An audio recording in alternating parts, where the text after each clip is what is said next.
ఇలాంటి సినిమా మీరెప్పుడు చూసుండ్రు అనే సినిమా ఇప్పుడే చూశాను. నిజంగా ఇలాంటి సినిమా నేనెప్పుడు చూడలేదు. ఈ సినిమా యాక్టర్ అయిన 'సూపర్ రాజా' గారు ఈ సినిమా కోసం చాలా బాగా కష్టపడ్డారు.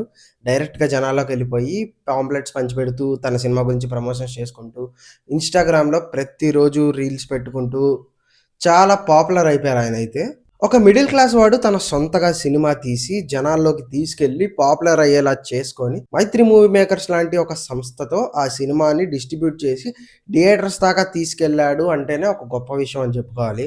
సో, ఈ జర్నీ నాకు ఇంట్రెస్టింగ్‌గా అనిపించి నేనప్పుడు అతనికి సపోర్ట్ చేస్తూ ఒక పోస్ట్ కూడా పెట్టాను మన పేజ్‌లో.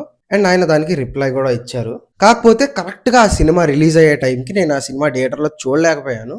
కరెక్ట్‌గా ఆ రోజే నాకు ఆఫీస్‌లో కొంచెం ఇంపార్టెంట్ వర్క్ ఉండడం వల్ల నేనైతే ఆ సినిమా చూడలేదు.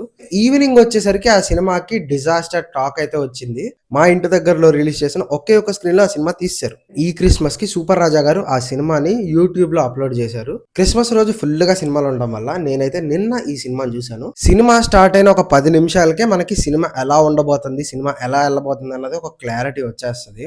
కాఫీ షాప్‌తో స్టార్ట్ అవుతుంది. అక్కడ స్టేబుల్ క్యామ్‌నే పెట్టారేంటి అనిపించింది ఫస్ట్. సరే ఓకే. బడ్జెట్ తక్కువుంది గదా! ఒకే కెమెరాతో చూపిస్తున్నారేమో అనుకున్నాను. తర్వాత స్టార్ట్ అవుతుందండి మోటో వ్లాగ్. ఎయిర్‌పోర్ట్‌కెళ్ళాలి. ఎయిర్‌పోర్ట్‌కెళ్ళే దారిలో జరిగే డిస్కషన్ అంతా సినిమా. అసలు సినిమాని మెటఫారికల్‌గా ఎలా తీసుకెళ్లారంటే, మనోడు సినిమా ఒకటి తీశాడు. ఆ సినిమాని కళామ్మ తల్లికి చూపిస్తున్నాడు. కళామ్మ తల్లి అప్రూవ్ చేస్తే అది సినిమా థియేటర్‌లో రిలీజ్ అయిద్ది అన్నట్టు తీసుకెళ్ళాడు నరేటివ్‌ని. మధ్య మధ్యలో కళామ్మ తల్లి సినిమా లో అవుతుంది.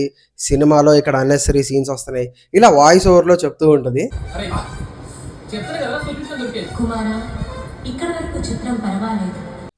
హీరో ఫ్రెండ్ ముందు వెనక కూర్చొని మాట్లాడుకుంటూ ఉంటే ర్యాండమ్‌గా ఏవేవో సౌండ్స్ వస్తూ ఉంటాయి. అంటే దానికి జస్టిఫికేషన్‌గా హీరో డ్రగ్స్ తీసుకున్నాడు. దానివల్ల మైండ్ వాయిస్ అన్నట్టు చూపించారు గానీ, నాకైతే చిరాకొచ్చింది అదంతా చూస్తున్నప్పుడు. అండ్ 1400 డైలాగ్స్, 10,000 ఎక్స్‌ప్రెషన్స్ అని చెప్పారు. అవి చెప్పడానికి ర్యాండమ్‌గా ఏది పడితే అది హీరో మాట్లాడుతూనే ఉంటాడు. కోతి ఎక్స్‌ప్రెషన్స్ ఇస్తూ ఉంటాడు. ఒక్క డైలాగ్ కూడా ఉండదండి హీరోకి, హీరోయిన్ మధ్యలో ఒక్క డైలాగ్ కూడా ఉండదు. ఈ 2 గంటల సినిమా నాకు పేషెన్స్ టెస్ట్ చేసింది. నాకు పర్సనల్లీ ఈ సినిమా ఒక రోస్ట్ మోడ్‌లో తీసుకోవాల్సిన సినిమా అనిపించింది. సో, మీరు గనక ఈ 'సూపర్ రాజా' ఏం తీశాడు అని చూద్దాం అనుకుంటే, ఇలాంటి సినిమా మీరెప్పుడు చూసుంటారు అనే సినిమా యూట్యూబ్‌లోనే 'సూపర్ రాజా' ఛానెల్‌లో ఉంది. వెళ్లి చూసేయండి. సో, ఇలాంటి సినిమాల గురించే కాకుండా మంచి సినిమాల గురించి కూడా మన ఛానెల్‌లో ఉంటది. So, make sure to follow cinematics by PM for more content. Thank you. అట్లుంటది మనతోని.